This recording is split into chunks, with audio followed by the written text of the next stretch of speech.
Welcome back to the Artie Lange Show. My guest right now, fantastic writer and a good guy, friend of the show. His most recent book, The Good Son, The Life of Ray Boom Boom Mancini, is a great book. I've read it myself. Check it out. But it's available on iTunes now. And just heard, I didn't even realize this, made into a movie already in theaters August 9th. Mark Kriegel, what's up? What's up, buddy? Yeah, iTunes. Hey, Mark, when did iTunes thing? Mark, when did this shoot as a movie? I didn't even hear about this. It's shot as a doc as I was writing it. Oh, a documentary about it. Okay, that's great, though. That's awesome. As a matter of fact, the last scenes were shot. Again, I don't know how many of you listeners, the audience knows, Ray Mancini killed a fighter named Dooku Kim. Right. And we're the only two people old enough to remember it. 1982. 82 or 81? November 82 at Caesar's Palace. In Vegas, right. And it was an extraordinary fight, but for the tragic ending. And the documentary ends with the meeting of Ray and Kim's son. Kim's son. Right. Wow, that's cool. At an Italian joint in Santa Monica. Yeah, that's amazing. That's real. I mean, listen, I got to tell you, again, I have DirecTV now, and there's like close to 10,000 documentaries and movies available on DirecTV, and I've been watching a lot of documentaries lately. There's a lot of great ones out. Searching for Sugar Man, about that guy Rodriguez I mentioned. Ginger Baker. There's one about Ginger Baker, the drummer for Cream, called Beware Mr. Baker. Unbelievably great. Richard Pryor, Omit the Logic on Showtime. The one about that was a good one. Yeah, one about the Eagles. And dude, so I'm in documentary mode right now. I can't wait to see this. I'll check it out. Yeah, it's on. As soon as I figure out how to do iTunes, but it's on iTunes Movies, and then we're gonna have a premiere in New York. I'll send you an invite and all of that. I probably won't be there because I'll be toiling for the NFL. I'd love to go. Hey, listen, let's digress into a sport that you're not even getting paid to cover anymore. But I know you have thoughts.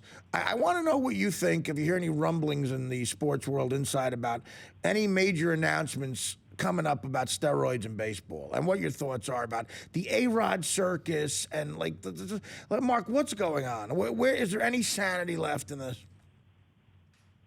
I mean, look what happened let's talk about a sport that really nobody cares about, track and field. Exactly. The other day, Tyson Gay test positive. As long as there is an idea with players that I can't get right, I can't get even without cheating, then you're going to have cheating. Sure. The chemists are always going to be able to beat the cops. With A-Rod, I think a different thing. I've never seen Major League Baseball go at anybody like this. The way they've gone after biogenesis. Yeah. By the way, I hit a wiffle ball on the set the other day. I kid you not. I smashed it. I want to be known as the biogenesis of the NFL. You should immediately be tested. A-Rod's a different case because I'm serious about this. He's so narcissistic and hated. Right, but it's one feeds the other. Sure. I mean, listen, don't go around sunbathing in Central Park. Topless. Oh, I know. He's kind of like an ingenue. Oh, is that me really? Yeah. Well, and sunbathing in Central Park or dry humping Cameron Diaz 4 hours after you struck out 4 straight times in a playoff game. Just endear yourself a little. Get Madonna. It's not, in a certain way, man. Like A-Rod, I don't want to get too far off this real sexy subject of steroids, but in a certain way, I can see the whole thing going down because, A-Rod has to be Madonna's fantasy. He's like the pool boy at the Delano. Oh, he is, absolutely. On steroids. I mean, right? No, I don't know. Listen, I just, as a Yankee fan, I just want this circus to go away. I do, and I hear there's a major announcement coming down, some punishments, and I can't see how he can't be involved. Well, because the union is no longer. You know, you had the union was like the backstop on this, Right. and it is no longer. Okay. The union was for most of this century. The union was the impediment. Now I think that they realize that things got to change. The problem is, you know, any way you cut it, in the sport that is most numbers driven, where the posterity is based on numerical accomplishment, however you want to parse it, man, you got 2 decades of corrupted numbers. Right. At least. Right. At least, and it includes the most sacred numbers in American sports. The Yes. home run numbers. Yep. Absolutely.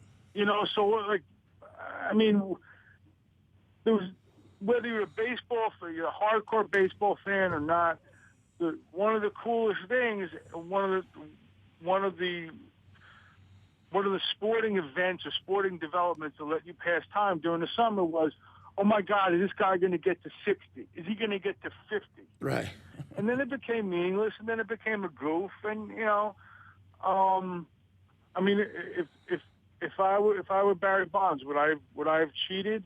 Would I have been pissed off that a guy like Mark McGwire got a record that I deserve? I don't know. I might have. Who knows? Yeah, but you see, that's the thing. Here's the thing. If I'm a guy who's a bouncer, who's looking at my career is going to be, my life will be, I'm a bouncer at a strip club, or if I do steroids, it'll put me over the top to be a Major League Baseball player. Then shoot me up, man. Show me the way to the needle. I'm there.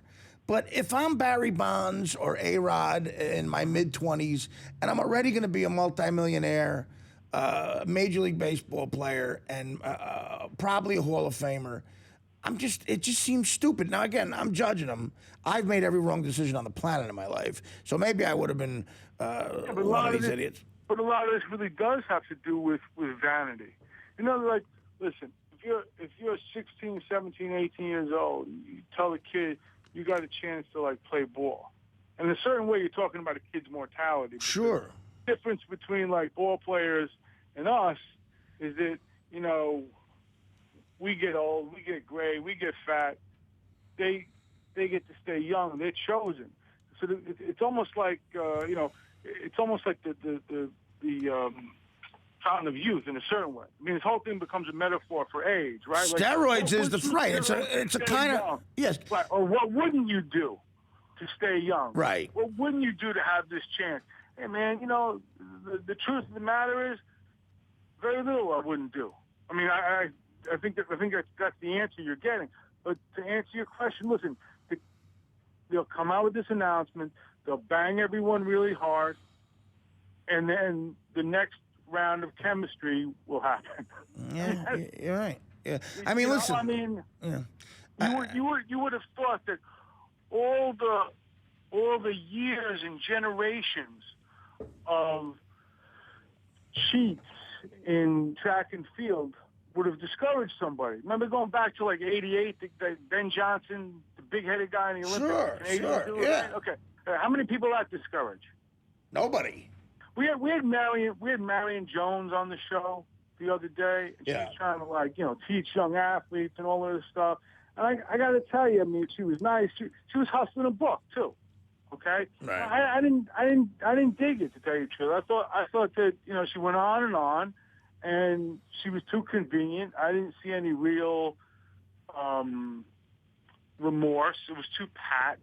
And she was hustling a book, which obviously, you know, I have absolutely no problem with anyone hustling a book. Oh, by the way, yeah, Mark, by the way, it's awful. It's awful. I know you would never hustle a book and go on a radio show. But No.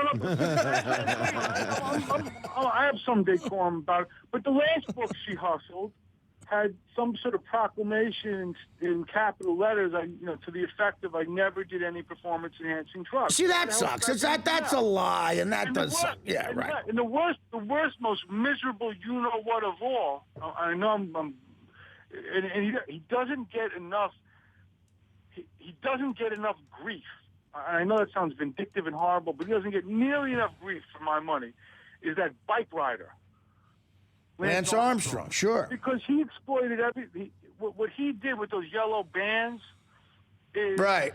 This SOB, he exploited the best part of everybody, the part of you that wants to let's beat cancer. He used that, and he was cheating the whole time. So my question is, if you got guys like Lance Armstrong, and I don't know, and you need to be that driven and that crazy to be a championship athlete. So you're willing to con yourself, or con everyone else, to con the whole world, to use cancer as your camouflage. Well, what the hell else wouldn't you do? So to go back to your original proposition, I don't mean to sound too pessimistic here, but, baseball will come out, they'll bang everyone real hard, and, we'll all wring our hands for a little while, and certain people will be embarrassed, and then we'll go back to life as usual, which is figuring out how to beat the system. All right. Well, so you can stick around for another break, right? Sure. Okay. The great Mark Kriegel, I think that was eloquent. I agree with everything you said. We're going to come back, talk more about his book, The Good Son, The Life of Ray Boom Boom Mancini, which is on iTunes now and will be in theaters as a documentary, the making of August 9th, which is going to be really cool. So we'll take a break, come back right after this.